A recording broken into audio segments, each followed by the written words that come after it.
Bab 616, perbedaannya terlalu besar. Kak Hardian, aku sudah lama menunggumu, dan kamu benar-benar tidak melupakanku sebagai saudara. Fajar berkata dengan senyum lebar. Hardian tersenyum dan berkata, aku yang tiba-tiba datang membuat kegaduhan, harap tidak menyalahkanku yang merusak tempat pernikahanmu. Setelah mengatakan ini, Hardian melambaikan tangan belakangnya dan sebuah batu hitam mendarat di meja upacara, sambil berkata dengan lantang. Ini, sebongkah batu ilusi purna. Batu ilusi purna adalah salah satu harta terbaik di klan Gunung Malik. Itu tidak hanya sangat keras, tetapi juga memiliki kemampuan untuk berubah menjadi bentuk apapun sesuka hati, dan hanya ditemukan di klan Gunung Malik. Terima kasih, Hardian. Fajar sangat gembira dan mempersilahkan dengan tangannya. Silakan duduk. Baik. Hardian tertawa dan sampai di tempat di mana tempat duduk batu di bawah pantatnya pecah tanpa alasan dan tumbuh dengan cepat membentuk bangku batu. Wus! Angin sepoi-sepoi yang jernih bertiup dari luar, dan sekelebat cahaya berkibar di depan mata kerumunan, disertai dengan dedaunan yang berguguran, dan seorang pria langsing muncul di aula. Penampilan orang ini jauh lebih rendah, tetapi aura yang dipancarkan bahkan lebih kuat dari Bardi, mencapai alam langit tingkat 4 yang mengejutkan. Alami, perwakilan klan Lembah Tawang, Fernando Yabes, selamat kepada keluarga Budiono, Fajar, atas pengantin baru mereka dan semoga lekas mendapatkan momongan, kami mempersembahkan sebuah mutiara angin. Fernando tersenyum elegan dan menjentikkan jarinya, dan sebuah mutiara berwarna biru hijau muncul di atas panggung upacara begitu saja. Dalam sekejap, angin di aula menjadi sunyi, tidak peduli seberapa keras hujan turun di luar dan bagaimana angin bersiul, tidak ada satupun hembusan angin di aula.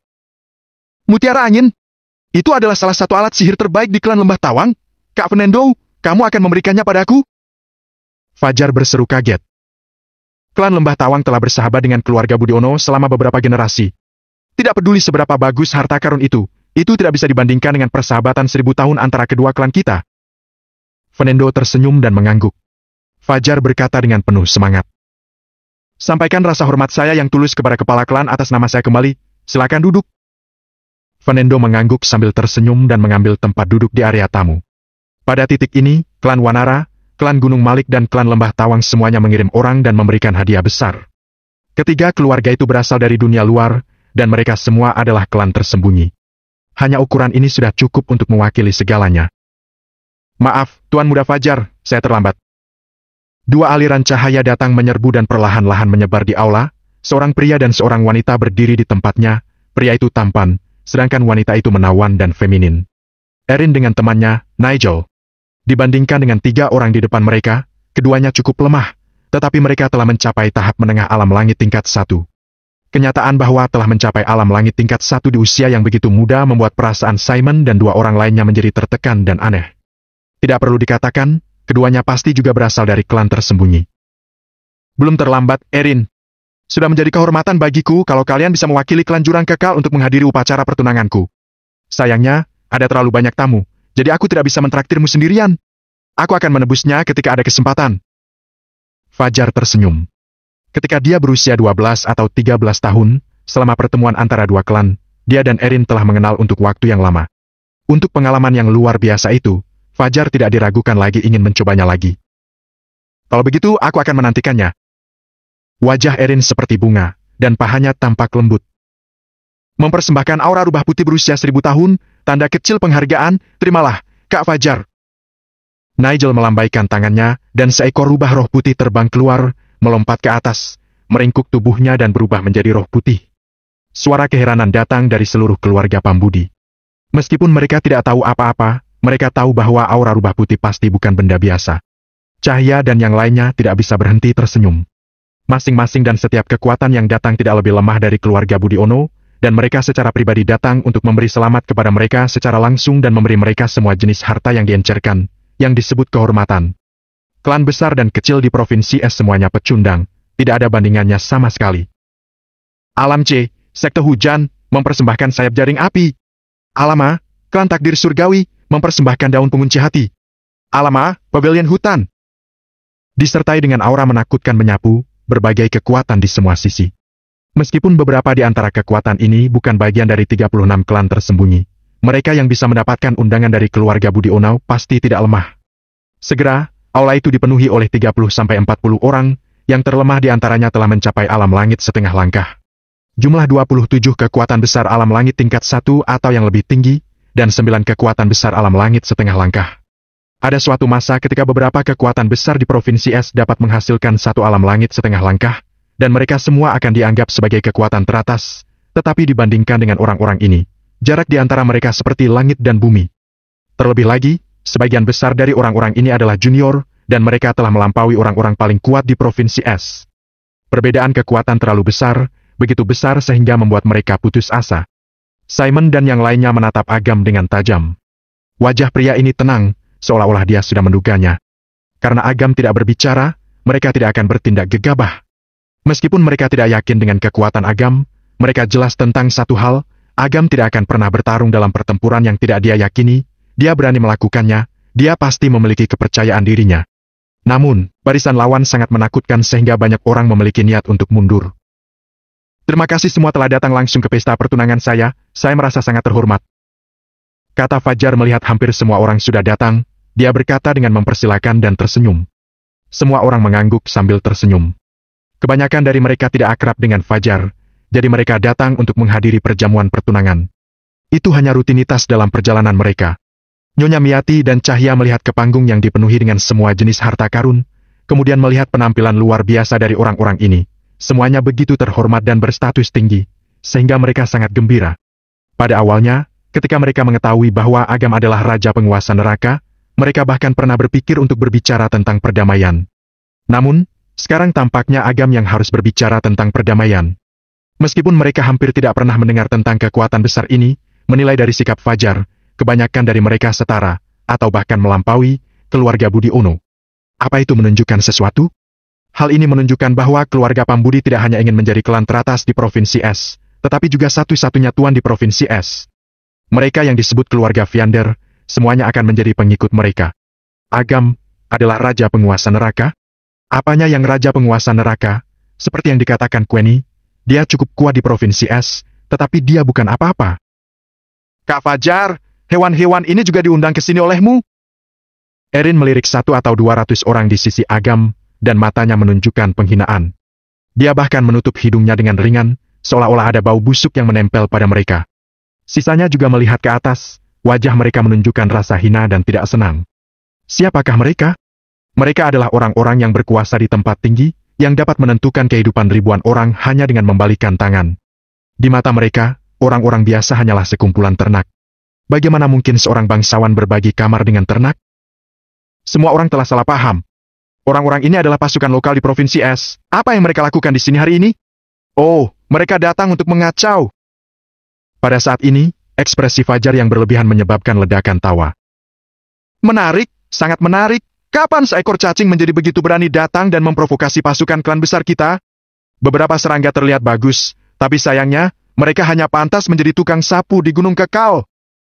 Fajar berpura-pura melebih-lebihkan dan berkata, semuanya, jangan meremehkan mereka. Ada patriark tua dari klan nomor 1 di Provinsi Es, dia adalah kekuatan besar alam langit. Fajar, kamu bercanda dengan kami, kan? Kelompok organisasi 4 duniawi ini juga layak disebut kekuatan besar? Hahaha. Alam D dan alam E telah melemah seperti ini. Bahkan seorang alam langit tingkat 1 bisa menjadi apa yang disebut patriark, menarik sekali. Kalau bukan karena beberapa perjanjian yang tidak perlu, Provinsi Es ini pasti sudah lama musnah oleh kita. Pada tingkat ini, kami bisa mengirim pelayan acak untuk membangun apa yang disebut kekuatan besar di sini. Perwakilan pasukan memiliki senyum ceria di wajah mereka. Senyum di wajah Fajar sangat riang, ini adalah hasil yang dia inginkan. Bab 617, antara baik dan buruk. Fajar mengangkat kepalanya tinggi-tinggi dan menghina Agam dan berkata, lihat, alasan aku tidak memikirkan hal lain lagi denganmu pada suatu waktu adalah karena aku tidak peduli denganmu. Apa yang menurutmu menjadi kuat hanyalah seperti seorang anak kecil yang bermain rumah-rumahan. Kalau aku ingin menghancurkanmu, satu kata saja sudah cukup. Agam tampak sangat tenang. Dia dengan acuh tak acuh menyapu matanya ke arah orang-orang ini.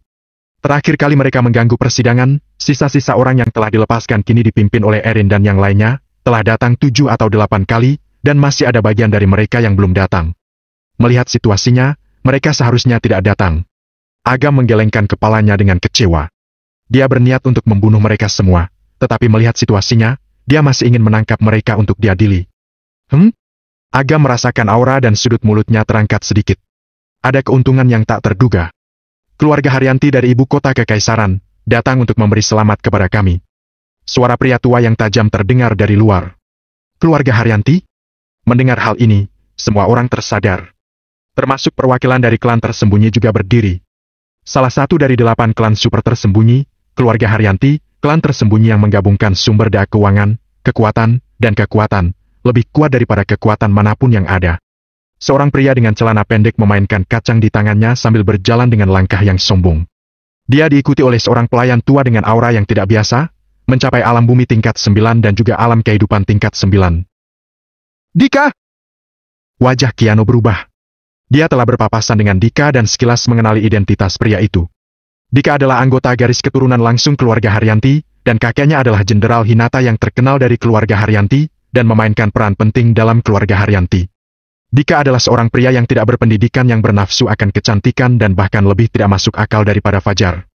Namun, berkat status kakeknya, hal itu sama sekali tidak memengaruhi posisinya di keluarga Haryanti. Dia adalah satu-satunya cucu dari Jenderal Hinata dan pria termuda dalam garis keturunan langsung keluarga Haryanti, jadi tidak hanya Jenderal Hinata, tetapi dia juga sangat disukai di keluarga Haryanti. Meski dia tidak memiliki kekuatan kultivasi, tidak ada yang berani mengabaikannya. Bahkan para patriark dari beberapa klan tersembunyi harus memperlakukan Dika dengan sopan ketika mereka melihatnya. Tuan Muda Dika, apa yang membawa Anda ke sini? Fajar buru-buru membungkukkan badannya menunjukkan rasa hormat. Jika dia berhubungan baik dengan Dika dan mendapat dukungan kuat dari keluarga Haryanti, maka kepala keluarga Budi Ono di masa depan mungkin akan stabil. Orang-orang di rumah bersikeras agar aku datang, jadi aku mampir untuk melihatnya. Dika tampak tidak sabar, dan kata-kata ini sama sekali tidak membuat Fajar marah. Fajar tidak hanya tidak marah, tetapi dia menyambutnya dengan senyuman di wajahnya, tidak berani sedikit pun ceroboh, dan buru-buru mengatur agar Dika dan pelayan lamanya Bima duduk. Klan Wanara, klan Lembah Tawang, dan bahkan sekte besar lainnya semuanya adalah kekuatan besar alam langit, sementara Dika hanya berada di tingkat alam batu kelas 9, yang tampak lusuh, tetapi tidak satu pun dari mereka yang berani mengabaikannya. Ini adalah kekuatan yang sebenarnya. Keluarga Haryanti sama sekali tidak perlu menugaskan seniman bela diri untuk melindungi Dika. Bukan karena mereka tidak mau melakukannya, tetapi mereka tidak perlu melakukannya, karena di seluruh 9 alam, tidak ada yang berani mengusik anggota mereka. Fajar, hari ini kamu bertunangan. Aku menyiapkan beberapa hadiah, tapi sudah kuberikan pada para penari di klub. Kualitas wanita kalian di sini cukup bagus. Wajah kecil, kulit putih, dan memikat. Aku hampir lupa diri. Dika tertawa seperti orang lain. Selama Anda datang, kebaikan ini adalah hadiah terbaik untuk saya. Fajar buru-buru berkata sambil tersenyum. Jangan bicarakan itu, bukankah kamu sudah bertunangan? Di mana istrimu? Bawa dia keluar dan tunjukkan padaku. Dika menggosok tangannya dan berkata dengan penuh nafsu. Senyum Fajar tertahan, dan kemudian senyumnya makin lebar. Suatu kehormatan bisa dihargai oleh Anda? Saat dia berbicara, Fajar kembali ke keluarga Pambudi dan berkata, suruh Citra keluar menemui Tuan Muda Dika. Nyonya Miati buru-buru meminta seseorang untuk memanggil Citra. Fajar diam-diam berkata kepada Dika. Tuan Muda Dika, tunangan saya ini, dia sangat cantik dan punya kepribadian yang baik, kalau Anda menyukainya, saya bisa. Tidak, ini adalah wanitamu, aku tidak akan mencuri istrimu. Dika pertama-tama melambaikan tangannya dengan sikap serius yang palsu, lalu memperlihatkan wajah esensialnya dan berkata. Tapi, kalau itu memenuhi penilaianku, tidak apa-apa untuk bermain-main sedikit. Keduanya tertawa terbahak-bahak dengan ekspresi cabul di wajah mereka. Hardian mengerutkan kening. Meskipun dia berasal dari klan tersembunyi, dia adalah salah satu dari sedikit orang yang relatif normal. Setelah mendengar kata-kata seperti itu, dia merasa sangat muak. Pria macam apa ini, bahkan menawarkan istrinya sendiri, kasihan gadis itu.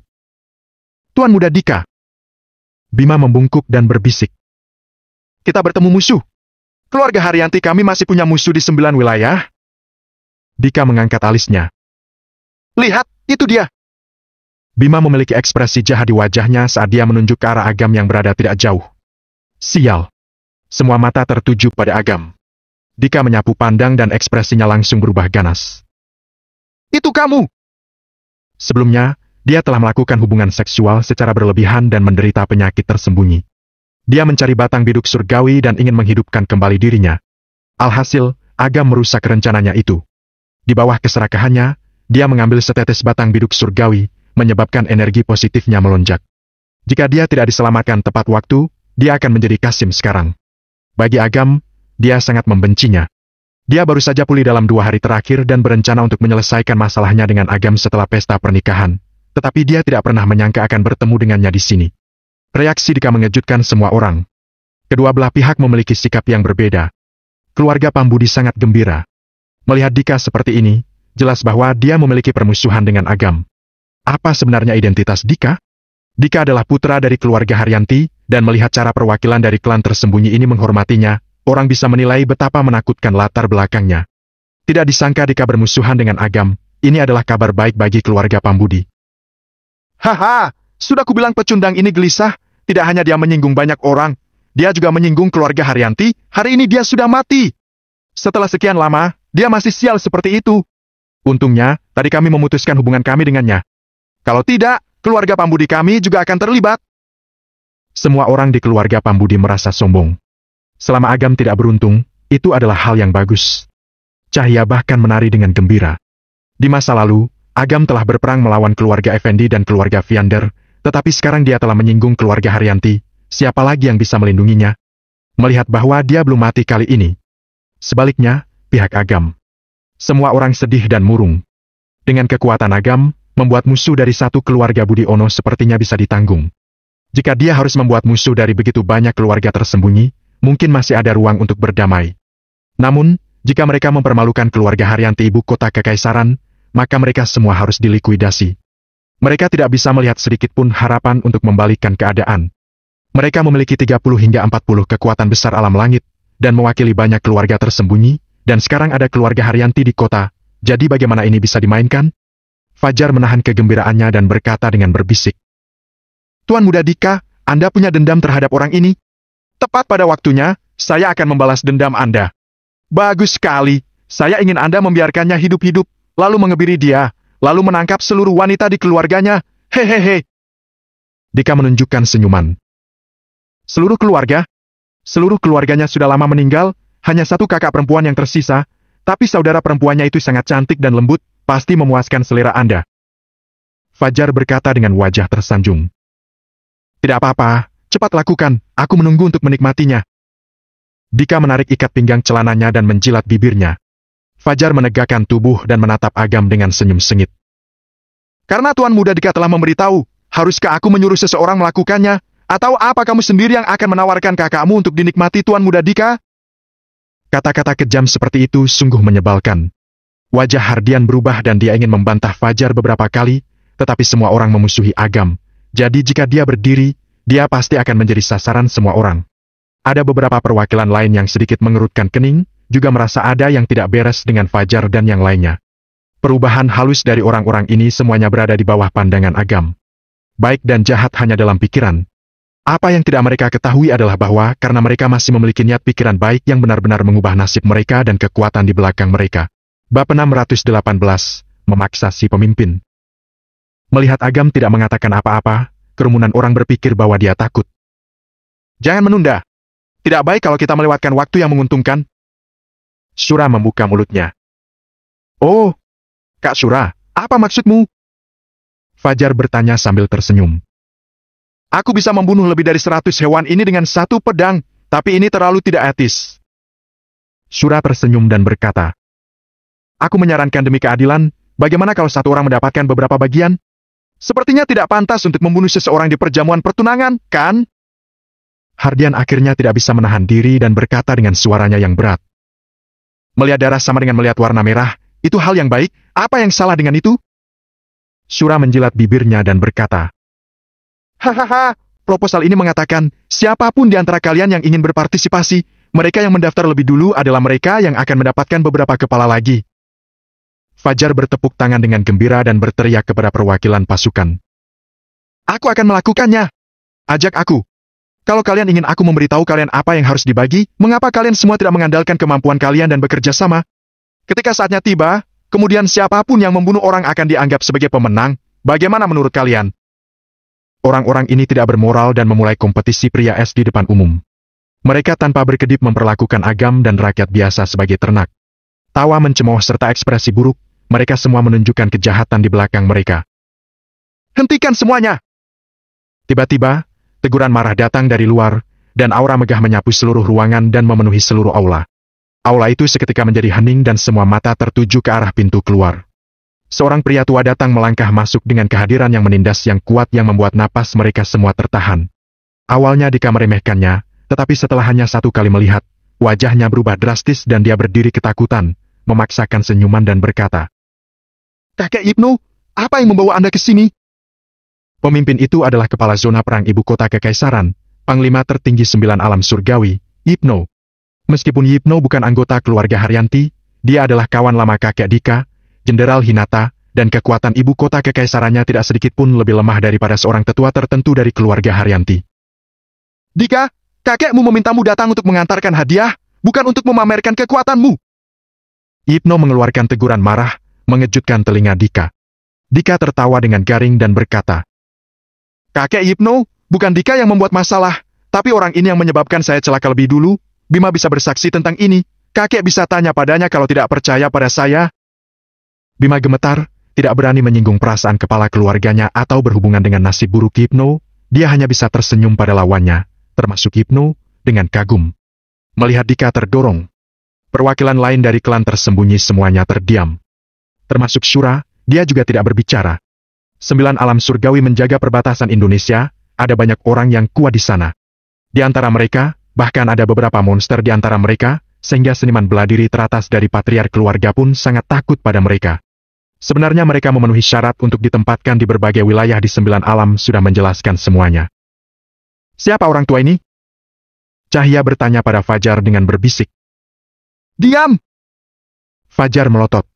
Wanita bodoh ini, apa dia tidak punya mata? Bahkan Dika setakut ini, dan masih tidak mengatakan apa-apa tentang identitas Yipno. Melihat sikap buruk Fajar terhadap dirinya sendiri, Cahya memiliki ekspresi tidak puas di wajahnya. Menurutnya, Fajar akan menjadi menantu laki-lakinya, jadi dia adalah anak tirinya, dan harus berbakti pada dirinya dan memperlakukannya seolah-olah dia adalah ibunya sendiri, apapun yang terjadi. Namun, sebelum dia bisa mengatakan apa-apa, dia ditarik ke samping oleh Jaya dan dimarahi dengan berbisik. "Hentikan omong kosongnya, orang tua ini sepertinya berasal dari ibu kota kekaisaran, apa kamu ingin keluarga Pambudi kita mati? Aku hanya bertanya, bukankah itu berhasil?" Cahya berkata dengan tidak puas. Seorang perwakilan dari keluarga tersembunyi di sebelahnya tidak tahan dan berkata dengan suaranya yang berat. "Dia adalah Panglima tertinggi 9 alam surgawi. Yipno, bisakah kamu diam sekarang?" 9 alam surgawi? Jantung Cahya berdebar kencang. Dia telah mendengar Fajar berbicara tentang 9 alam surgawi sebelumnya. Itu adalah kekuatan besar yang tidak kalah dengan keluarga tersembunyi manapun, bahkan keluarga Budiono pun harus menghindarinya. Panglima tertinggi mewakili bos, jadi orang ini adalah bos dari 9 alam surgawi. Memikirkan hal ini, Cahya merasa takut, tetapi pada saat yang sama dia juga berpuas diri. Bahkan Panglima tertinggi 9 alam surgawi telah datang untuk memberi selamat kepada keluarga Pambudi. Ini adalah kehormatan besar, siapa yang tidak iri akan hal itu? Bukannya Cahya terlalu narsis, tetapi menurutnya, Panglima tertinggi 9 alam surgawi sama sekali tidak perlu muncul di tempat ini. Jadi karena dia datang, dia pasti punya tujuan. Selain untuk memberi selamat kepada keluarga Pambudi, dia benar-benar tidak bisa memikirkan alasan lain. Wajah Yipno tanpa ekspresi saat dia berbalik dan datang ke depan Agam. "Apa yang kamu lakukan di sini?" Agam mengerutkan kening. Semua orang curiga bahwa telinga mereka rusak, mereka pasti salah dengar. Anak ini sudah gila, kan? Apakah dia tahu siapa orang tua di depannya ini? Itu adalah Panglima tertinggi 9 alam surgawi, seniman bela diri tingkat atas yang kekuatannya telah mencapai alam langit tingkat 7, dan dia benar-benar berbicara dengan nada seperti itu. Apakah dia sudah tidak ingin hidup? Namun, melihat reaksi Yipno, mereka semua makin tercengang. "Kalau aku tidak datang, semua orang ini akan mati, kan?" Yipno sama sekali tidak marah, tetapi menghela napas. "Dosanya penuh, sebagaimana mestinya, tapi ada beberapa orang yang punya niat baik dan dapat dibebaskan dari sanksi untuk saat ini." Agam berkata dengan tenang. "Orang-orang ini mewakili kekuatan yang sangat luar biasa, jadi kamu tidak bisa mengampuni mereka." "Tidak bisa!" Mata Agam memancarkan cahaya dingin dan berkata, "Ketika mereka menginjak-injak nyawa manusia dengan sembrono, apa mereka pernah punya satu pun pemikiran yang baik? Apa mereka pernah mengampuni orang-orang yang tidak bersalah itu?" Yipno tahu betul isi hati kelompok orang ini, dan langsung terdiam. "Kakek Yipno, pecundang semacam ini berani berbicara pada Anda dengan nada seperti itu. Kakek mundur dan biarkan cucumu memberi pelajaran untuknya." Dika sangat gembira saat melihat Agam tidak menghargainya. Dia khawatir dia tidak punya alasan untuk berurusan dengan Agam di depan Yipno. Sekarang itu bagus, Agam membuat kematiannya sendiri, maka dia akan mengikuti dan mencapai tujuannya. Kalian silakan lanjutkan, beri dia pelajaran untuk kakek Hypno, aku akan memberi hadiah kepada siapapun yang menyingkirkannya lebih dulu. Dika menyemangati perwakilan dari berbagai kekuatan. Segera, beberapa orang bergegas maju, tidak sabar untuk melakukan pertunjukan. Aku akan melihat siapa yang berani. Hypno berbalik dan menegur dengan marah, suaranya mengguncang kekuatan spiritual orang-orang ini dalam sekejap. Orang-orang bodoh ini masih berani menambahkan minyak ke dalam kobaran api dan membuat Agam marah. Tidakkah mereka tahu apa yang akan mereka hadapi? Semua orang tercengang oleh ledakan kemarahan Hypno yang tiba-tiba. Apa yang dimaksud Hypno? Apakah dia melindungi Agam? Melihat Agam sendiri, dengan tatapan acuh tak acuh, itu bahkan lebih membingungkan. Pak Hypno! Fernando berdiri dan tersenyum. Anda adalah panglima tertinggi 9 alam surgawi, dan Anda menikmati hak tertinggi. Mengapa Anda harus marah karena Anda kecil? Tidak baik kalau melukai tubuh Anda. Senior Hypno, hari ini adalah pesta pertunangan Fajar, orang-orang inilah yang datang ke pintu untuk membuat masalah. Anda bahkan tidak akan membantu orang-orang seperti itu, kan? Bardi juga menonjol. Meskipun 9 alam surgawi sangat kuat dan tidak terkalahkan, Agam mengumpulkan orang-orang dari dunia sekuler Provinsi S untuk datang dan menimbulkan kerusuhan. Bukan untuk memberi muka kepada para perwakilan ini. Jika Agam pergi tanpa cedera, bukankah mereka akan ditertawakan ketika mereka kembali? Hypno sangat marah. Keluarga tersembunyi ini benar-benar sudah keterlaluan. Mereka benar-benar berani membunuh seseorang di depannya. Apakah mereka benar-benar berpikir bahwa 9 alam surgawi hanyalah sebuah nama? Owen juga berkata, Kakek tua Hypno, kalau Anda ingin membantunya, Anda harus punya alasan, kalau tidak maka akan sulit untuk memikul bebannya. Satu demi satu tatapan tertuju pada Hypno. Mereka memaksa pemimpin mereka sendiri. Meskipun itu adalah 9 alam surgawi, tidak mungkin menjadi musuh dengan begitu banyak keluarga tersembunyi, dan Hypno harus memberikan penjelasan yang masuk akal.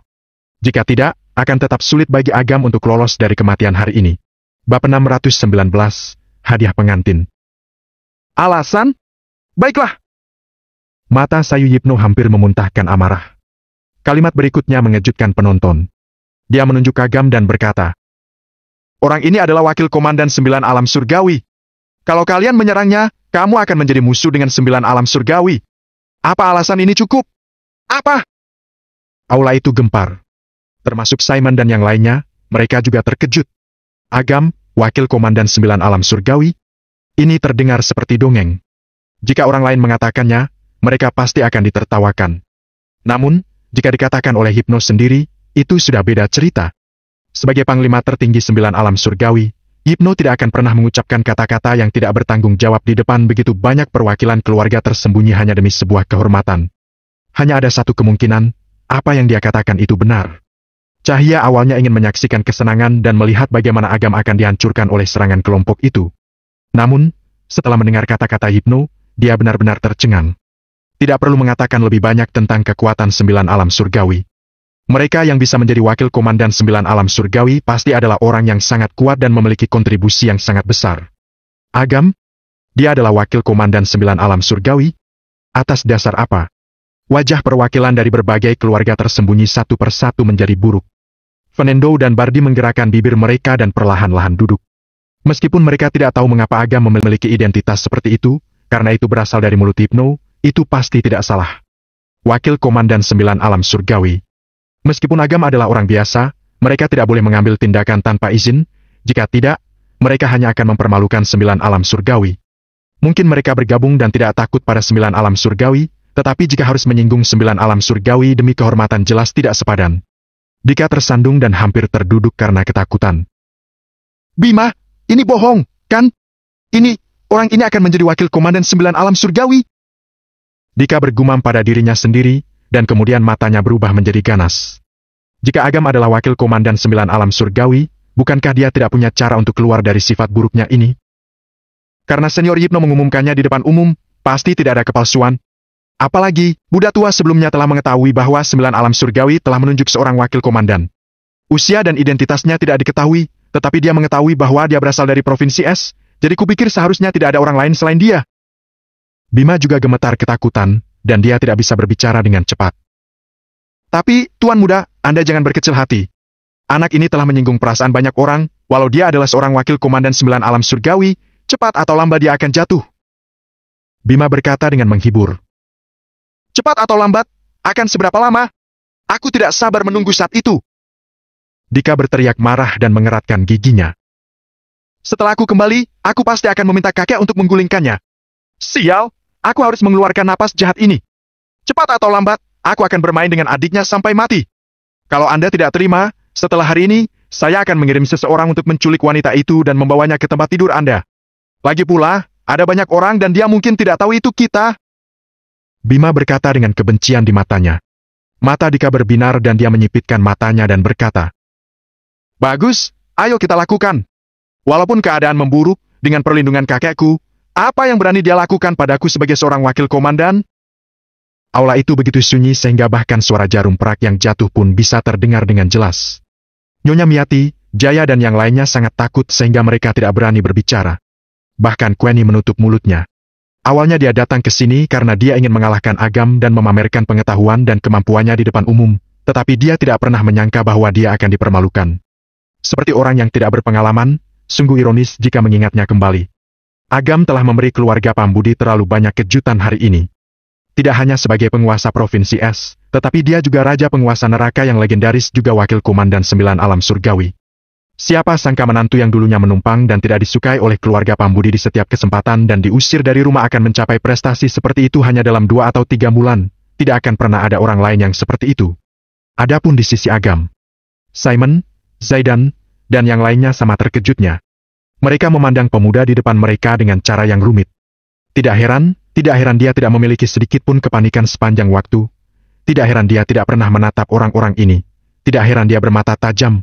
Tidak heran dia begitu. Hei. Setelah beberapa saat hening, Fajar tertawa, senyum di wajahnya lebih buruk daripada menangis, dan dia berkata kepada Agam dengan senyum palsu. Aku tidak menyangka, kamu, menantu yang tinggal di rumah mertua, benar-benar naik ke tingkatan ini, tidak disangka, tidak masalah, kamu dan aku bisa saling kenal, itu dianggap takdir, kamu datang ke sini hanya untuk mencuri wanitaku, kan? Fajar tahu bahwa dia tidak bisa mengalahkan Agam, jadi dia langsung menggunakan ucapan untuk menekannya. Agam telah menceraikan Citra, dan meskipun dia mengatakan bakatnya luar biasa, dia masih tidak bernama dan tidak memiliki nilai, jadi jika berita tentang ini tersiar, dia akan berada di pihak Fajar. Omong kosong! Wanita macam apa kamu? Nona Citra selalu menjadi istri Pak Agam. Kamu tetapi bergabung dengan keluarga Pambudi bersama-sama untuk menekan dan memaksa Nona Citra untuk bercerai. Hal macam apa itu? Daniel pemarah dan segera mengeluarkan omelan keras. Dia juga sudah menyerah. Bagaimanapun, hanya ada 2 hasil hari ini. Entah mereka pergi dengan selamat atau mereka ditampar sampai mati olehnya. Daripada dibunuh, lebih baik melepaskan amarah mereka dan mati. Kekuatan mereka juga tidak bisa lemah. Citra adalah putriku. Dia harus menikah dengan siapapun pilihanku. Memangnya siapa kamu? Orang luar tidak punya hak untuk berkomentar. Cahaya membalas dan mencubit pinggangnya. Wanita jalang, kamu masih punya keberanian untuk mengatakan dia adalah putrimu. Kamu! Daniel mengutuk hingga ke tenggorokannya, melihat itu akan berubah menjadi adu mulut. Agam mengangkat tangannya, dan Daniel segera diam. Agam dengan tenang memindai keluarga Pambudi dan menatap Fajar sambil berkata perlahan. Apa yang ingin kamu katakan? Aku juga tidak menggertak orang lain. Sebagai seorang pria, aku bersedia bersaing secara sehat dengan Anda. Fajar menyipitkan mata dan berkata, Karena kamu di sini untuk merampok orang, bagaimana dengan hadiah pertunangannya? Dia menunjuk berbagai harta karun yang diletakkan di atas meja upacara dan berkata dengan menggoda. Kalau kamu bisa membawakan harta yang lebih berharga daripada ini sebagai hadiah pertunangan, aku akan mengakui kekalahan dan berhenti mengganggunya mulai sekarang. Bagaimana? Perwakilan dari keluarga tersembunyi semuanya mencibir. Hadiah yang mereka berikan adalah harta yang langka di dalam klan, dan bahkan di 9 alam. Terlebih lagi, ada begitu banyak barang jika disatukan bersama sudah cukup untuk disebut rumah harta karun langka. Hal-hal yang diberikan oleh Simon dan yang lainnya tampak berharga, tetapi dibandingkan dengan ini, itu hanyalah tumpukan barang yang tidak berguna. Kecuali Agam bisa mendapatkan harta karun, tidak ada cara untuk membandingkannya. Namun, seberapa langka harta karun itu tak perlu dipertanyakan lagi. Bahkan keluarga tersembunyi hanya memiliki 3 atau 4 benda yang digunakan untuk mengamankan klan mereka. Seorang pemuda seperti dia, naik pangkat menjadi wakil komandan di 9 alam surgawi, jika hanya berkat keberuntungan semata, apakah benar-benar bisa memiliki harta karun itu? Cahaya menerima isyarat dari mata Fajar, jadi dia mencubit pinggangnya dan berkata, Saya Ibu Citra, bukankah kamu selalu tidak bisa melepaskan putriku? Di mana ketulusanmu? Kalau kamu tidak bisa mendapatkan hadiah pertunangan yang layak, bagaimana kamu bisa memberikan kebahagiaan pada putriku? Agam tersenyum dan menggelengkan kepalanya. Salah satu tujuannya adalah untuk membawa Citra pergi, bukan untuk memperjuangkan apa yang disebut reputasi. Namun, karena mereka telah mengatakan begitu banyak, dia mungkin juga bermain-main dengan mereka dan membuat mereka tidak bisa berkata-kata, hanya agar dia bisa mencapai tujuannya yang lain. Tidak bisa menerimanya. Ataukah kamu sudah siap untuk mengakui kekalahan? Fajar melihat bahwa Agam acuh tak acuh, dan senyum di wajahnya bahkan lebih sombong. Meskipun tidak perlu membandingkan seperti ini, aku bisa bermain-main dengan bersama kalian untuk menutup mulut beberapa orang ini. Agam tersenyum tipis. Ketika Yipno melihat ekspresi tenang dan tenang Agam, dia tiba-tiba teringat sesuatu. Mungkinkah dia ada hubungannya dengan fenomena langit yang disebabkan oleh kemunculan harta karun kemarin? Bab 620, menunjukkan wajahmu. Jantung Yipno tiba-tiba berdebar kencang. Sekarang situasinya hampir tidak tenang. Jika Agam mengeluarkan harta karun, dia pasti akan menjadi target, dan semua orang kuat dari keluarga tersembunyi yang bersembunyi di balik bayang-bayang akan melompat keluar dan memperjuangkannya. Jangan! Yipno buru-buru ingin menghentikannya, tetapi Agam tidak mendengarnya. Dia melemparkan seikat tali abadi dan terbang ke udara, melayang di udara, memancarkan cahaya keemasan yang redup, menyinari wajah semua orang yang tertegun.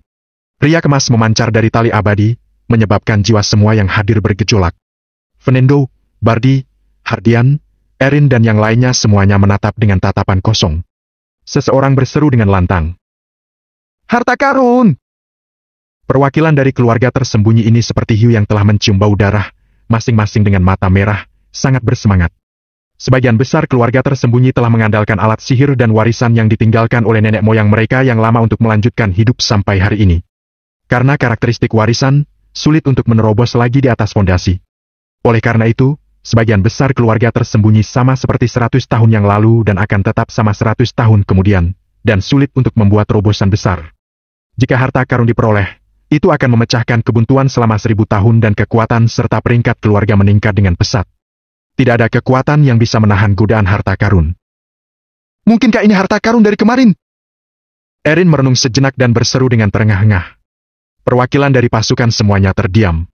Mereka juga merasakan bahwa aura benda ini sama dengan aura harta karun yang menyebabkan terjadinya fenomena langit kemarin. Namun, Agam mengeluarkan harta karun itu di depan semua orang. Berbagai pasukan pasti tidak akan melepaskan kesempatan ini. Saat itu, masih belum diketahui siapa pemilik harta karun itu. Semua kekuatan diam-diam menghitung. Ketika Yipno melihat ekspresi halus di wajah orang-orang ini, dia tidak bisa menahan napas. Ini adalah masalah besar. Agam telah mengeluarkan harta karunnya. Walaupun pasukan ini akan mengambilnya, dia tidak akan membiarkannya. Bagaimanapun, itu adalah hal yang luar biasa bagi Agam, seorang kultivator biasa, untuk memiliki harta karun. Apakah dia telah mengambilnya atau mencurinya, pasukan itu akan menemukan cara untuk menangkapnya kembali dan menanyakannya dengan segala cara, kalau dia memiliki rahasia yang mengejutkan. Seluruh keluarga Pambudi melihat ke arah tali abadi yang tergantung di udara. Meskipun mereka tidak tahu apa-apa tentang itu, mereka tahu betapa berharganya benda itu. Terutama melihat reaksi dari perwakilan kekuatan lain, itu bahkan lebih jelas. Layla bergumam. Kami melihat cahaya keemasan itu kemarin, tidak mungkin disebabkan olehnya, kan? Pembohong, bagaimana mungkin ini, penyapu ini, punya sesuatu yang begitu berharga? Cahaya tidak percaya dan raut wajahnya sangat buruk. Dia ingat ketika dia melihat cahaya keemasan kemarin, dia memiliki fantasi di dalam hatinya, seandainya saja harta karun itu miliknya. Siapa sangka bahwa harta karun itu sebenarnya adalah milik Agam, dan dia bahkan akan mengambilnya sebagai hadiah pertunangan. Ketika dia teringat kembali pada penghinaan sebelumnya terhadap Agam, itu seperti tamparan di wajahnya, menyebabkan dia merasakan sakit yang luar biasa. Bajingan ini, apa yang telah dia lakukan? Bagaimana dia bisa tumbuh begitu cepat dalam 2 atau 3 bulan? Nyonya Miati, Jaya, dan yang lainnya terkejut, tetapi ekspresi wajah mereka suram. Kekuatan yang ditunjukkan Agam jauh di luar imajinasi mereka. Tidak peduli cara apa yang mereka gunakan untuk mempermalukan Agam, dia selalu berhasil mengalahkan mereka secara bergantian, dan sepertinya selalu memiliki rencana. Ini bukan pertanda baik. Keluarga Pambudi dan Agam sudah lama putus. Jika dia tidak mati di sini hari ini, keluarga Pambudi akan sulit tidur dan makan di masa depan. Aku ingin tahu apa tali abadi ini bisa dibandingkan dengan kain gulma milik Anda? Tatapan Agam tertuju pada Fajar, memperlihatkan senyum tipis. Fajar marah dan sudut mulutnya berkedut. Kain gulma? Jika Agam mengambil hal-hal lain, dia mungkin bisa membantahnya, tetapi ketika harta karun terbesar keluar, siapa yang bisa bersaing dengannya? Kali ini, dia telah kalah. Entah itu dalam hal ketenaran, status, atau bahkan mahar yang dia berikan, dia telah kalah dengan sangat telak. Dia tidak pernah bisa membayangkan rencana yang telah diatur dengan baik selama lebih dari setengah bulan, dihancurkan oleh pecundang yang pernah menjadi menantu yang tinggal di rumahnya. Wajah Fajar penuh dengan penghinaan, kemudian dengan sinis berkata, "Tali abadi apa? Biar aku bertanya padamu, dari mana kamu mencuri benda ini? Aku tidak percaya itu milikmu. Apa aku harus menjawabmu?" Agam menyeringai dan matanya memancarkan cahaya dingin, seolah-olah itu adalah pedang yang tajam, melewati jiwa Fajar. Pikiran Fajar menjadi kosong. Melalui mata Agam, dia melihat bayangan setinggi puluhan ribu meter muncul dengan sendirinya di lautan kesadaran, memancarkan tekanan menakutkan yang memenuhi hatinya dengan ketakutan dan membuat jiwanya bergetar tak terkendali. Pada saat itu, seolah-olah dia telah melihat sesuatu yang bahkan lebih menakutkan daripada kematian, ketiadaan. Ketika dia bangun, dia mendapati dirinya berkeringat dingin. Keluarga Pambudi semua menatapnya, yang membuatnya sangat marah. "Agam, jangan berbangga. Kenapa kalau kamu menang? Aku akan melihat apa kamu masih bisa pergi hidup-hidup hari ini." Saat dia berbicara, Fajar berkata kepada perwakilan dari berbagai kekuatan. "Semuanya, di antara klan kalian, bisakah kalian kehilangan barang ini? Saya dan semua kekuatan akan membela Anda." Cara yang bagus untuk memasang jebakan. Fajar sangat pintar, dan dengan satu kalimat, dia membuat apa yang terjadi selanjutnya menjadi benar. Ya, dia pasti telah mencuri barang itu. Pecundang ini tidak punya tulang punggung. Dia suka mengambil keuntungan. Di masa lalu ketika dia masih di keluarga Pambudi saya, dia makan makanan saya, tinggal di rumah saya, dan bahkan mengambil uang dari waktu ke waktu untuk mengobati penyakit saudara perempuannya. Orang seperti ini punya jiwa pencuri yang terukir di tulangnya. Cahya menangkap kesempatan itu dan segera mengikuti dan mengutuk. Kuani berkata dengan tidak tulus. "Harta karun adalah hal yang langka di langit dan bumi, bahkan klan-klan besar pun sangat langka, apalagi seorang kultivator biasa yang tidak dikenal, tidak perlu ditebak, harta karun ini pasti telah dicuri olehnya." Sura melangkah maju, menyipitkan matanya dan berkata, "Beberapa waktu lalu, aku kehilangan harta karun di lembah cinta. Ketua sekta mengirimku ke sini untuk menyelidikinya, tetapi aku tidak menyangka akan menemukannya. Apanya yang milik lembah cinta? Ini jelas-jelas tali abadi dari Gunung Kekal," balas Nigel. Erin berkata, "Benar, tali abadi ini adalah harta karun yang sama, yang hilang dari klan Jurang Kekal. Kebetulan, klan Wanara kami juga kehilangan harta karun yang sama persis dengan ini." Perwakilan klan lain juga melangkah maju. Bardi angkat bicara. "Tuan-tuan, tidak peduli keluarga siapa yang kehilangan harta karun, bagaimana kalau kita merebutnya terlebih dahulu dan kemudian kita bisa membedakannya secara detail?" "Setuju." Pasukan dari luar hampir berkata serempak. Pada saat ini, wajah serakah dan wajah buruk mereka semua terlihat. Yipno berkata dengan suara yang dalam. "Apa kalian benar-benar berpikir bahwa aku tidak ada?" Wajah perwakilan dari berbagai kekuatan berubah. Namun, menghadapi godaan harta karun, mereka tidak bisa begitu peduli. "Senior Yipno, wakil komandan 9 alam surgawi juga tidak bisa mencuri harta karun dari keluarga lain. Bukankah menurut Anda begitu?" Fernando melangkah maju dan tertawa tetapi dengan nada mengancam. Wajah Yipno terlihat malu. Dia tahu bahwa lawan bicaranya sedang berbicara omong kosong, tetapi dia tidak bisa membantahnya. Bagaimanapun, memang hal yang sangat tidak masuk akal bagi Agam untuk memegang harta karun, dan orang-orang ini sangat mencurigainya. Jika memaksakan untuk melindungi Agam, maka 9 alam surgawi akan jatuh di bawah tuduhan menyembunyikan pencuri dan dalam hal ini, reputasi 9 alam surgawi akan menjadi lelucon. Pada saat itu, 9 alam surgawi tidak akan dapat menekan keluarga-keluarga tersembunyi ini, dan orang biasa yang awalnya tertindas akan memiliki kehidupan yang lebih sulit. Sebagai panglima tertinggi 9 alam surgawi, apakah dia bertanggung jawab atas 9 alam surgawi atau rakyat biasa? Dia tidak bisa terlibat dalam masalah ini. Fernando tidak memberi kesempatan pada Yipno untuk menimbang baik buruknya. Dia langsung berkata pada Agam, "Dik, serahkan harta karun, dan aku bisa mengampuni hidupmu karena memandang senior Yipno." Sura, Bardi, dan yang lainnya semua melangkah maju, melepaskan aura menakutkan dari tubuh mereka, seperti gunung besar, menekan dada orang-orang di sisi Agam untuk mengatur napas. Bab 621, Pertempuran Alam Langit. "Agam." Simon melihat pria di sisinya dengan ekspresi yang serius, menghadapi perilaku perampok dari berbagai kekuatan dan perilaku otoriter, bagaimana dia bisa membuat keputusan? Agam berkata dengan lembut, "Semuanya, saya sangat senang karena kalian semua telah mengirimi saya berkah dan hadiah Anda hari ini. Saya tahu bahwa kalian takut dengan apa yang disebut klan tersembunyi. Saya juga tahu bahwa kalian tidak dapat bersaing dengan mereka. Alasan saya meminta kalian semua untuk datang ke sini adalah untuk membuat kalian memahami satu hal, menjadi baik hati dan benar adalah yang membuat kalian semua memenuhi syarat untuk disebut sebagai manusia, dan seorang manusia tidak boleh diintimidasi. Mata Agam memancarkan cahaya dingin, dan aura keras yang dilepaskan dari tubuhnya berubah menjadi kepalan tangan yang tak terlihat, meledakkan tekanan mengintimidasi yang dikumpulkan oleh perwakilan dari pasukan ini dalam sekejap. Simon dan yang lainnya menghela napas lega. Agam, kamu keluar, serahkan sisanya padaku. Suara Agam tenang, tetapi memancarkan keagungan yang tak tertahankan. Aku akan tinggal dan membantumu. Simon berkata dengan tegas. Agam sedikit mengernyit, dan Simon berkata, kamulah yang menyelamatkan putriku dan keluarga Swandi. Kalau aku melarikan diri dan meninggalkanmu di sini, bagaimana aku bisa punya kehormatan untuk kembali? Aku juga akan tinggal. Yudi mengikuti. Tuan Yudi, kekuatanmu terbatas. Bawa orang-orangmu dan pergilah. Kata Simon dengan suara yang berat. Yudi tertegun dan ingin membalas. Simon segera berkata, kalau kita kalah dengan kamu di sini, kita masih bisa menyelamatkan beberapa nyawa. Kalau tidak, kita akan musnah. Mengerti? Yudi tidak bisa berkata-kata. Dia menatap Agam dalam-dalam dan berkata, nak, cucuku masih menunggumu. Jangan mati begitu saja. Jamal mengepalkan tinjunya dan berkata, Pak Agam, saya beruntung telah mengenal Anda sebagai saudara dalam hidup saya. Aku adalah berkah yang Jamal kultivasikan di kehidupan sebelumnya. Kamu harus terus hidup. Pak Agam. Pak Agam. Daniel, Kevin dan yang lainnya hendak mengatakan sesuatu yang lain ketika Agam melambaikan tangannya dan berkata, keluar!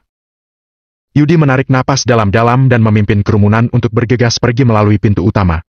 Meskipun mereka sangat enggan, mereka harus mengakui bahwa mereka hanya akan menjadi beban jika mereka tetap tinggal dalam menghadapi pertempuran tingkat ini. Agam melirik Zaidan di sampingnya dan berkata, kenapa kamu tidak keluar? Senior, saya pernah ditekan oleh Theo di pegunungan dan menderita sepanjang hari. Anda yang telah membuat saya melihat fajar lagi. Anda tidak hanya menyelamatkan saya, tetapi juga menyelamatkan keluarga Viander. Kalau aku pergi, apa bedanya aku dengan bajingan Theo itu? Zaidan tersenyum dengan senyum yang dibuat-buat dan berkata, selain itu, kalau Anda kalah, keluarga Viander tidak akan ada lagi. Jadi, daripada duduk-duduk dan menunggu kematian datang, lebih baik bertarung dengan mereka. Yipno menyaksikan adegan ini dan merasa sangat tersentuh. Entah itu Yudi, Simon, atau Zaidan, dibandingkan dengan Fernando dan beberapa orang lainnya, mereka sama sekali tidak memiliki kekuatan untuk bertarung. Namun, mereka bersikeras untuk tetap tinggal meskipun mereka tahu bahwa mereka akan mati dalam 9 kehidupan. Apa ini? Apakah ini benar-benar hanya masalah membalas budi? Yudi dan Simon hampir tidak masuk akal, tetapi bagaimana dengan Zaidan? Orang ini bukanlah penjahat besar, tetapi dia juga bukan orang yang baik. Sekarang dia bersikeras untuk berdiri di pihak Agam, itu bukan hanya masalah membalas kebaikan. Untuk dapat tetap setia kepada Agam pada saat ini bukan hanya tentang minat dan ketertarikan biasa, tetapi juga seperti kekaguman dari hati. Hanya dalam beberapa hari, Agam telah mengumpulkan hati Zaidan dan membuatnya tunduk sepenuhnya kepadanya, sebuah karisma dan kekuatan yang berkuasa yang bahkan membuat Yipno tercengang. Jika memberinya 1 atau 2 tahun lagi, dunia akan benar-benar berubah. Kurang ajar sekali! Untuk menunjukkan dirinya, Nigel memimpin dalam mengumpulkan kekuatan spiritualnya dan menghancurkan lantai di bawah kakinya dengan 1 langkah. Aura yang dilepaskan oleh tubuhnya mengguncang celah gelap ruang di sekitarnya. Alam langit tingkat 1. Kerumunan keluarga Pambudi terkejut dan buru-buru mundur ke segala arah. Bersamaan dengan tawa Nigel yang merajalela, dia berubah menjadi cahaya pelangi dan menyerang Agam. Wajah Zaidan sangat serius saat dia juga melepaskan kekuatan alam langit tingkat 1 untuk maju menghadapi serangan itu. Keduanya berasal dari alam langit tingkat 1. Meskipun Zaidan sedikit lebih kuat, Nigel sebagai anggota klan tersembunyi memiliki banyak metode kultivasi dan rahasia. Kedua belah pihak saling menyerang, dan mereka terkunci di dalam pertarungan. Ketika alam langit saling bertarung, jarak 1 mil di sekitarnya akan rata dengan tanah. Namun, sebagian besar dari mereka yang hadir adalah kekuatan besar alam langit. Untuk menjaga sikap yang disebut klan besar, mereka tidak menghindar dalam menghadapi kekuatan yang tersisa dan melepaskan aura mereka untuk mengimbanginya. Oleh karena itu, pertarungan antara Zaidan dan Nigel tidak menimbulkan banyak dampak. Kamu juga, majulah, cari kesempatan untuk membunuhnya secara langsung. Dika berkata kepada Bima. Baik. Bima tersenyum menyeringai dan berubah menjadi bayangan gelap untuk berputar di belakang Agam. Dia mengulurkan tangannya yang kering dan ingin mematahkan leher Agam. Tiba-tiba, sebuah tangan menahannya. Simon berkata dengan nada dingin. Lawanmu adalah aku. Konyol, patriark dari tempat kecil berani mengklaim kekuasaan di depanku? Bima tertawa menghina dan menusukkan puluhan jarum perak langsung ke titik rentan Simon. Pada saat yang sama, dia melepaskan kekuatan spiritual alam kehidupan tingkat 9 yang kuat untuk menelan Simon. Meskipun Simon sangat kuat, selama dia dikendalikan untuk sesaat, jarum perak itu pasti akan membunuhnya. Melihat Simon dalam bahaya, dia menyeringai dan kekuatan yang menakutkan meledak dari tubuhnya, dan seketika langsung menghancurkan jarum perak. Pada saat yang sama, dia meraih lengan Bima dan meletakkannya di perut Bima. Huek! Bima memuntahkan seteguk darah. Tanpa menunggu dia melawan, Simon mengepalkan tangan dan melayangkan tinju lagi. Kemudian, diikuti dengan suara angin yang kencang, dan menghantam wajah Bima dengan keras. Rahang Bima langsung hancur, dan tubuhnya terpental ke belakang mundur. Simon memanfaatkan situasi dan melompat ke depan, menendangnya di udara. Seiring dengan kekuatan tendangannya, ruang di dekat kakinya menjadi retakan kecil. Bima berkata dengan ngeri. Alam langit setengah langkah. Keluarga Suwandi telah mengalami bencana besar, dan Simon telah memperoleh pencerahan darinya, sehingga melangkah ke tingkatan alam langit setengah langkah.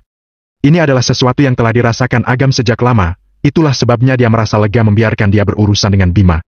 Kekuatan besar tendangannya menghantam dada Bima, menghancurkan tulang rusuknya dan menggeser semua organ tubuhnya. Perbedaan antara alam langit dan alam bumi seperti sebuah jurang. Meskipun Bima telah mempelajari rahasia keluarga Haryanti, Simon hanya alam langit setengah langkah, dia masih bisa menghabisi Bima. Simon memanfaatkan keunggulannya dan mengejar. Tinjunya melepaskan api hitam pekat, menghanguskan dan membolak-balikan udara di sekitarnya. Seiring dengan kebangkitan garis keturunan Phoenix kegelapan Simon, sebagai keturunan langsung, Simon juga memperoleh kemampuan yang sesuai, sehingga mendapatkan pengetahuan yang sudah lama hilang. Tinju api Phoenix! Simon mengeluarkan teriakan dengan suaranya yang berat saat api hitam pekat di tinjunya berubah menjadi burung Phoenix hitam, melebarkan sayapnya dan menukik ke arah Bima. Setelah Bima dipukul, dia akan tidak meninggalkan tulang satu jari pun, dan dalam sekejap dia akan terbakar menjadi abu. Bima terluka parah dan tidak dapat menghindar. Saat dia melihat Phoenix kegelapan dengan cepat membesar di depan matanya, dia berteriak putus asa. Selamatkan aku! Aku tidak ingin mati! Memalukan! Dengan dengusan dingin, sebuah tangan tak terlihat muncul begitu saja dan meraih Phoenix kegelapan dengan cengkeraman mematikan, disertai dengan tangisan yang melengking, Phoenix kegelapan itu hancur di tempat. Tubuh Simon tersentak dan ekspresi wajahnya menjadi pucat saat dia mengalami serangan balik. Segera, seorang pria berusia 30-an muncul begitu saja di depan Simon dengan senyum sarkastik di wajahnya. Beraninya kamu berdiri di alam langit setengah langkah? Cari mati! Mati kamu! Setelah mengatakan itu, pria itu menggebrak dengan telapak tangannya, kekuatan spiritual di ruang aula meledak ke arah Simon seperti gelombang pasang. Alam langit tingkat 2. Wajah Simon menjadi pucat. Jika dia adalah alam langit tingkat 1, dia mungkin memiliki modal untuk melawan, tetapi jika melawan alam langit tingkat 2, terlebih lagi jika lawannya berasal dari klan tersembunyi dan memegang rahasia yang kuat, tidak ada peluang baginya untuk menang. Bab 622, uluran tangan dari semua komunitas.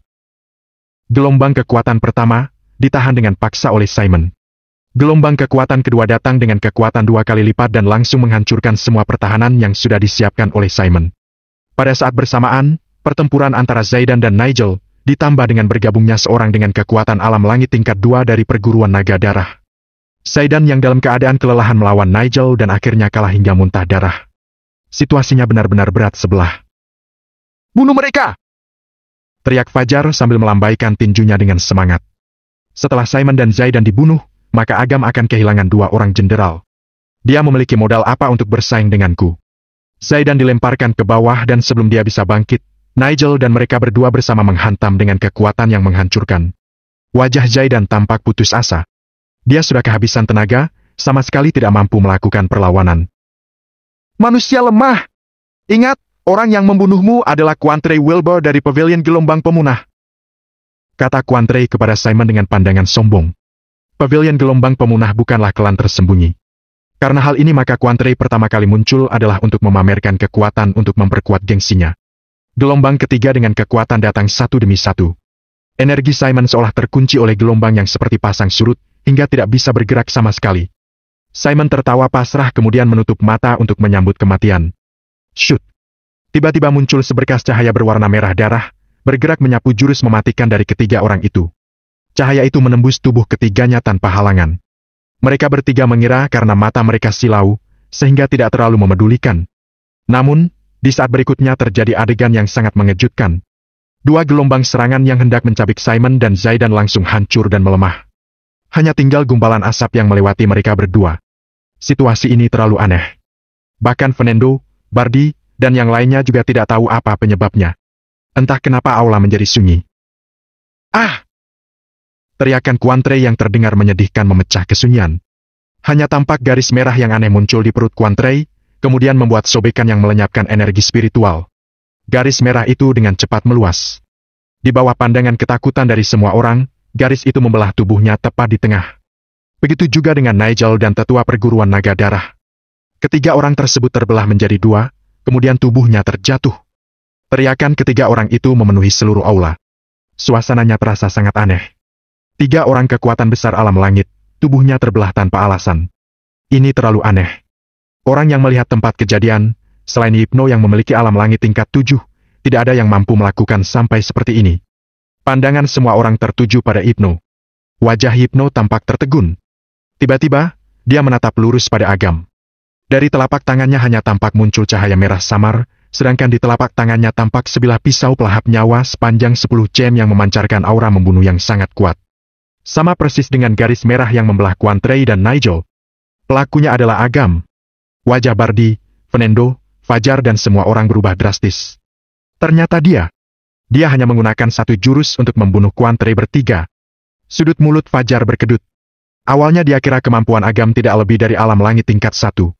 Akibatnya, Agam tidak basa-basi, langsung memberi respons melalui kekuatannya. Hanya dengan satu jurus untuk membunuh seorang alam langit tingkat 1 dan 2 orang alam langit tingkat 2. Umumnya kemampuan seperti ini sudah mencapai alam langit tingkat 2, atau bahkan alam langit tingkat 3. Ekspresi wajah Fajar perlahan berubah menjadi ganas. Tidak terima, cemburu, dan emosi lainnya membuncah di hatinya dan meluap-luap. Atas dasar apa?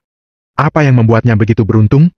Fajar mengira dirinya terlahir terhormat, tetapi hanya dalam waktu beberapa bulan saja, seorang menantu yang tinggal di rumah mertua yang rendahan ternyata menginjak kepalanya.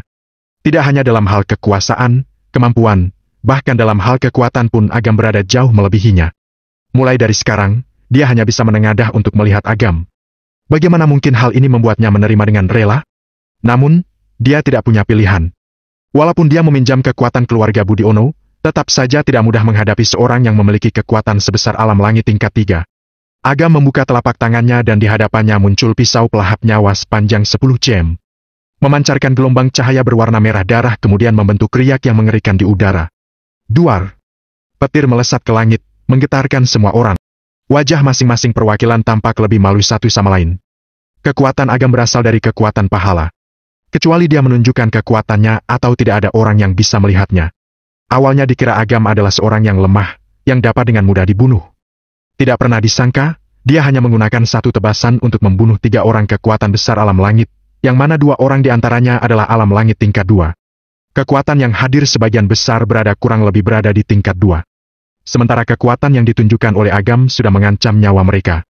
Mereka sudah sama sekali tidak berani memandang ringan. Jika tidak, yang terjadi pada Kuantre bertiga saat ini adalah apa yang akan terjadi pada mereka nanti. Cahaya dingin melintas di mata Fernando. Walaupun kekuatannya sudah mencapai alam langit tingkat 4, dia mempunyai firasat yang kuat bahwa Agam belum menunjukkan seluruh kekuatannya. Begitu dia dengan gegabah menyerangnya, pasti akan mengalami kerugian. Bahkan keadaannya tidak akan lebih baik daripada Kuantre bertiga. Namun, Agam memiliki harta karun itu. Bagaimana membuat dia bisa menyerahkan ini? Pandangan Fernando menyapu keperwakilan dari kekuatan yang lainnya dan berkata dengan tenang. Saudara-saudara, orang ini cukup aneh. Demi memastikan 100% bisa menangkap dia, sekarang sudah waktunya untuk tidak menyembunyikan apapun. Setelah selesai berkata, dia membentangkan telapak tangannya dan menggenggam sebuah liontin giok. Giok luar angkasa! Wajah Hypno langsung berubah. Fernando menghancurkan giok luar angkasa hingga menjadi bubuk. Ruang di depannya berubah menjadi bergelombang dan dari gelombang itu muncul hawa yang mengerikan. Para perwakilan saling melirik dan satu persatu mengeluarkan giok luar angkasa dan menghancurkannya. Plak, plak. Dari dalam aula tidak ada putusnya terdengar suara giok luar angkasa yang dihancurkan. Ini menjadi sangat menarik. Bardi tertawa dan kemudian menghancurkan giok luar angkasa. Seluruh ruang kosong di dalam aula dipenuhi dengan gelombang dan retakan. satu demi satu energi yang mengerikan turun. Apa ini Provinsias? Ternyata memang daerah yang ditinggalkan, energi spiritualnya sangat tipis. Retakan di depan Fernando muncul sebuah telapak tangan yang kering, diikuti oleh seorang pria tua pendek yang perlahan berjalan keluar. Seiring dengan kemunculannya, seluruh ruangan bergetar dan energi yang mengerikan menyebar ke seluruh aula. Setan Perang Selatan! Ekspresi wajah Hypno berubah drastis. Setan Perang Selatan adalah salah satu dari 10 tetua yang terhormat di klan Lembah Tawang. Kekuatannya telah mencapai alam langit tingkat 6. Jutaan setan hutan neraka, sejak awal sudah mencapai puncak. Ketika bertemu dengan dia harus segera menjauh. Benar-benar tidak terduga tempat kecil yang terlantar ini ternyata bisa sangat meriah. Ajaib, benar-benar ajaib. Ruang di depan Bardi terkuak dan pria tua berjubah ungu dengan perlahan berjalan keluar. Petapa Senayuma! Teriak Hypno dengan suara serak. Petapa Senayuma. Salah satu dari 16 tetua dari klan Gunung Malik. Teknik seni bela dirinya lebih sempurna. Dengan kekuatan tahap akhir alam langit tingkat 5, cukup untuk melawan kekuatan besar alam langit tingkat 6. Seiring dengan kemunculan keduanya, dari celah retakan yang lainnya yang ada di aula juga memancarkan kekuatan yang sangat besar. Aula terguncang ke kiri dan ke kanan, sudah hampir runtuh. Kemudian, satu demi satu kekuatan besar alam langit bermunculan. Beberapa orang ini memiliki kekuatan yang jauh lebih besar dibanding dengan para perwakilan. Kekuatan terlemah merupakan tahap akhir alam langit tingkat 4. Seluruh aula dipenuhi dengan ancaman yang sangat kuat hingga mengguncang jiwa orang. Begitu banyak orang yang datang, tetapi benar-benar menghormati keluarga Budi Ono. Diiringi dengan suara tawa yang hangat.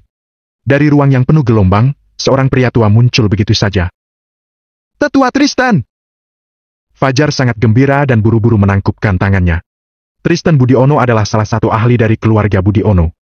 Kemampuannya mencapai tahap akhir alam langit tingkat 5. Dengan dia yang menjadi penanggung jawab, apa artinya agam, sama sekali tidak perlu diperhitungkan.